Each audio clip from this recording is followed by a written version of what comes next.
Hello, I'm Stan Copeland, and some people call me the Picklin Parson, but my guest today, she calls me Uncle Stan. And this is Ella Elizabeth Dobrinski. And she is going to be our cooking show guest today, and let me tell you, she's a 10-year-old pro. She's already been making videos, and she's quite the cook. Ella, what are some things you like to cook? Tell me about them. I like to make Texas sheet cakes. I also like to make cupcakes, and I've really been interested in making smoothies. Yeah. And I've been making smoothies since I was 4 years old. 4 years old? It's been a while. Yeah, it has been. You probably have that down by now. Yes. Well, I can't wait for us to get into this show. Tell us a little more about your Grammy. Well, we do cooking videos a lot. I think we're like the cooking pros because she is like she's a great camera person, and every time I'm cooking something, she always has the camera on what I'm cooking or what I'm working on right now. Wow, that's fantastic. Ella is not only my niece, she's my great niece. She's my sister Jill's granddaughter, and she calls her Grammy, of course. And Jill is a pharmacist by day. In fact, I like to say she's a third-generation pharmacist. Our pawpaw, Copeland, he had a drugstore in town. He was kind of like an apothecary, but our dad, Don, he was a pharmacist, and Jill became a pharmacist, so she's 3 generations. I like to say that God saw my high school chemistry grades and called me to preach. And I think that Jill's going to be joining us from the drugstore before too long. Is Grammy a great cook? She's a great cook. She makes a lot of things for me, and I really enjoyed them. What about Gramps? Is he a pretty good cook? Yes, he's a great cook. He's making me a lot of things in the past, and he's also one of the best pancake makers I know. Whoa. I hear he makes turkeys too at Christmas and Thanksgiving. He's really good at those too. They're real moist, right? Maybe we can have Gramps in a cooking show in the future. Who knows? That'd be awesome. It will be. And why don't we move toward these pears and make us some Gran's pear honey today? Let's do it. All right, let's do it. Okay, Ella, so if we're going to make Gran's pear honey, you have to start with pears, right? Mm-hmm. And we have all kinds of pears. Look here. There's red pears and kind of ruddy colored pears, and you want a feel of them? And here's a Bartlett pear that's kind of green. But the pears that Gran always used were kefir pears. And these are kefir pears that came off the trees that are just across the lake. Let me tell you about those pears. The kefir pear it's ruddy like this. Not a real pretty pear, and it's rounder than this pear. But it has a really good flavor. It's real hard, and you pick them in the fall. And I picked these pears off of trees that were 100 years old. Gran's, your great-great-grandmother, her father planted those trees. So let me tell you a story about the land. Your great-great-great-grandfather, Erasmus Cade, he bought this land, 60 acres, and his wife, your great-great-great-grandmother's name was Alice Sophronia Fitzgerald Cade. She was a Fitzgerald, and their home place was just over the fence there. And she was the oldest daughter in the family. But when the land was given away in an estate, it was given to Uncle Taylor and Uncle Jim because they were the boys who were the farmers. And so your great-great-great-grandfather, Erasmus Cade, wanted his wife to have land that adjoined the home place. And so he bought this. And he planted those pear trees 100 years ago. Can you imagine that? And so today, these kefir pears that we're going to be using came off of pear trees that were planted 100 years ago, and they still have pears every fall. What do you think about that? That's crazy. I can't believe they're still here. I can't either. And it is kind of crazy, isn't it? But it's really all about connections. So, Gran's pear honey starts with pears, of course, and today we're going to make a recipe that will have 8 cups of kefir pears. You can use any pear, but of course in our family we use the kefir. And then the next ingredient is the pineapple, and 20 ounces of pineapple. And then we have the honey, and the honey we put in 1/2 cup of honey, and we have it all measured up right here. And then we have the lemon and the lime juice, and I have it combined together so that it's all ready to go into the mix. And then we have the cherries. The cherries are kind of the cherry on top, but we also have cherries in the ingredients. And we've got about 1 cup of cherries, 8 ounces, and we also have about that same amount of cherry juice, which gives it that beautiful kind of pinkish, reddish color. And then here is the sugar, and we put 4 cups of sugar in this particular recipe. So I had a preaching professor when I was in seminary, and he said, always start a sermon with the end in mind. Know where you're going before you start. And I kind of like to pickle and can that same way. This is where we're going. This is a jar of Gran's pear honey. And here's what it looks like when it's out of the jar and all ready to go. You want to try it? Sure. That's really good. It is? Mm-hmm. Let me see what I think about it. Oh, yeah. You know this is Grammy's and my favorite. All right, Ella, we start with the pears, and we use this mandolin slicer to slice these pears because you want them very thin, and it's kind of dangerous, so you got to be careful. But here are the pears, the key for pears. Go ahead and pour those in your mixing bowl. Okay, you can stir those around a little bit. They've got a little bit of sugar, and they've got a little bit of lime juice already in, and lemon juice. But here's some more lemon and lime juice. You want to pour that in? There you go. Perfect, perfect. All right, I'm going to put that right in there. Perfect. And the next thing is pineapple. Gran's pear honey, it tastes very pineapple-y. There we go. Perfect. Go ahead and stir that in. That looks good, Ella. Good job. Good job. And an important ingredient, of course, in any preserve, jam, or jelly is sugar. So go ahead and pour that in. Oh, yeah. Very good. Fold that in really good. Perfect.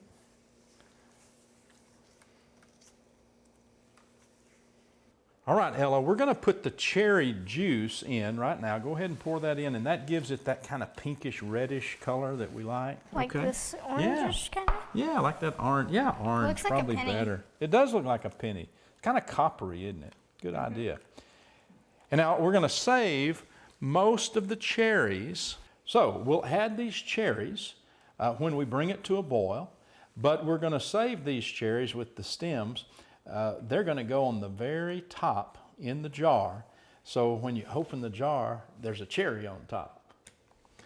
And then we'll add the honey also when we bring all of that to a boil.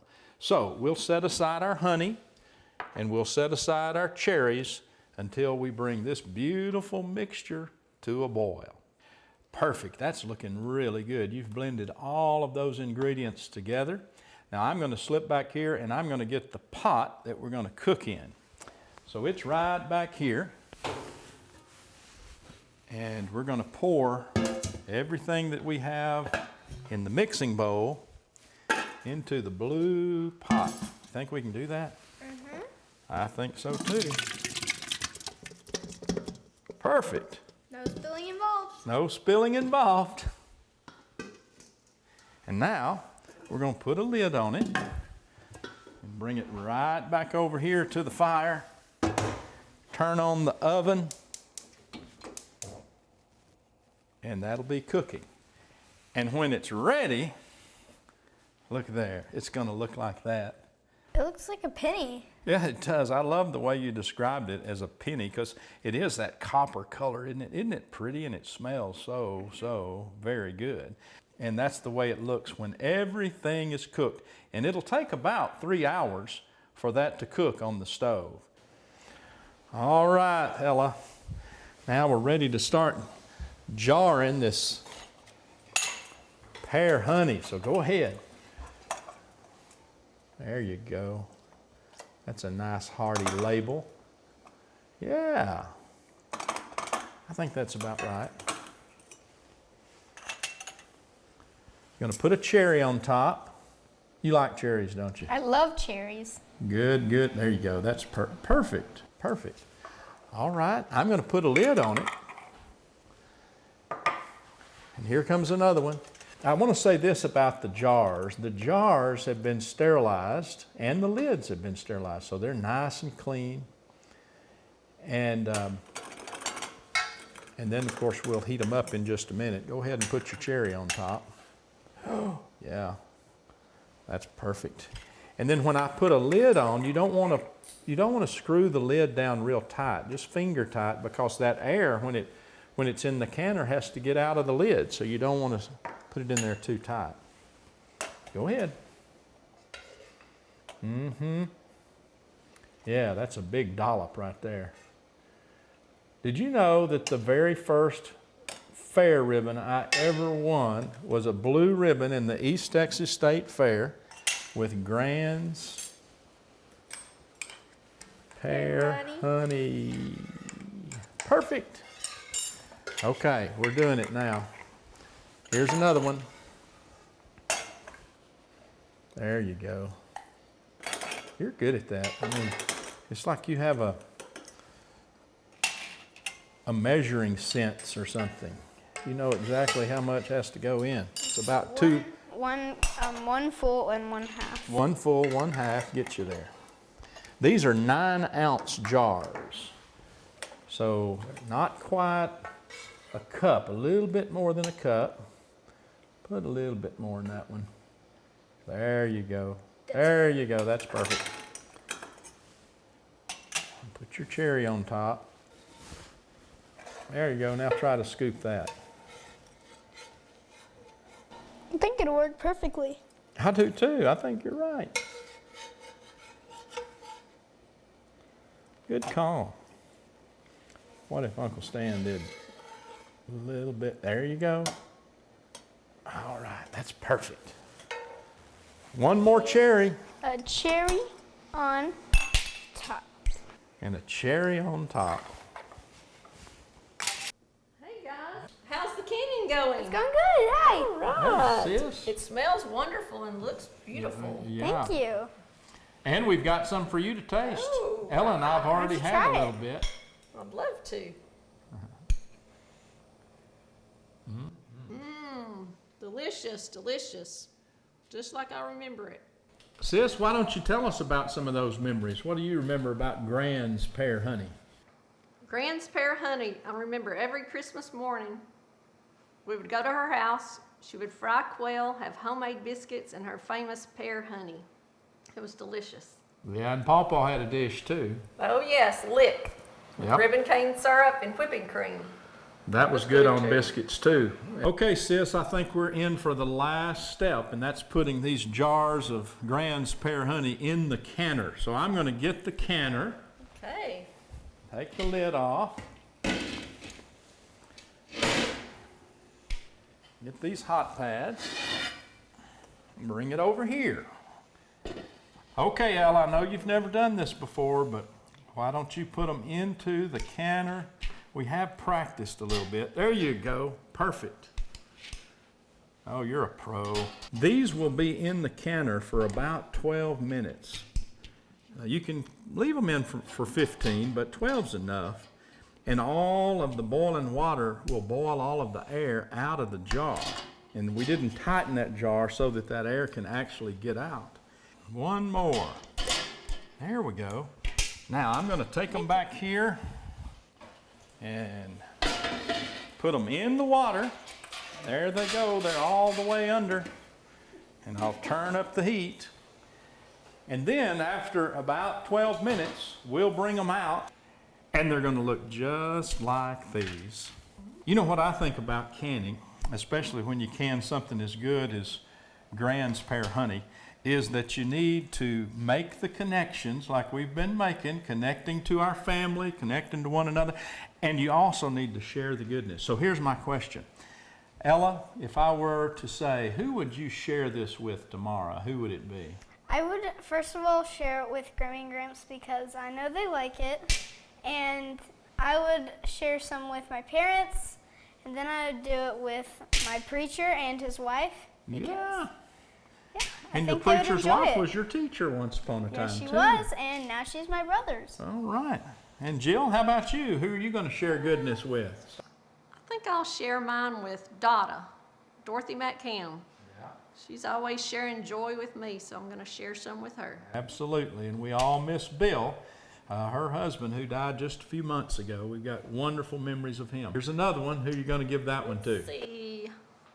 I'll give this to my daughter Morgan. Yeah. She loves pear honey. She loves pear honey, and she's expecting a child in a few months. That's pretty exciting. I think I'm going to give this one to Rosie Bussman, who is my godmother, and she always loves our little YouTube videos. I'm going to give this one to Becky and Tom Jones, friends of ours. Becky actually is the manager of our Stillwater Farm Market store, and she and Tom have been sick, and they're well now, but they need some pear honey to make them feel really, really great. And I think we ought to give this one, what do you think, Moppy and Poppy, since they let us use their kitchen? For sure. Yeah. Yes. So this one's going to Moppy and Poppy. I want to thank y'all for tuning in today to this YouTube channel. And it's been so much fun, Ella, to Yes. have you on the set. You're the star. And Jill, it was especially neat to have you come in from the drugstore. And we want to thank you for tuning in from wherever you are. And we'll have more of these cooking videos. And as we talked about before, we're going to do a Texas sheet cake soon. Delicious. It's delicious. Thank you.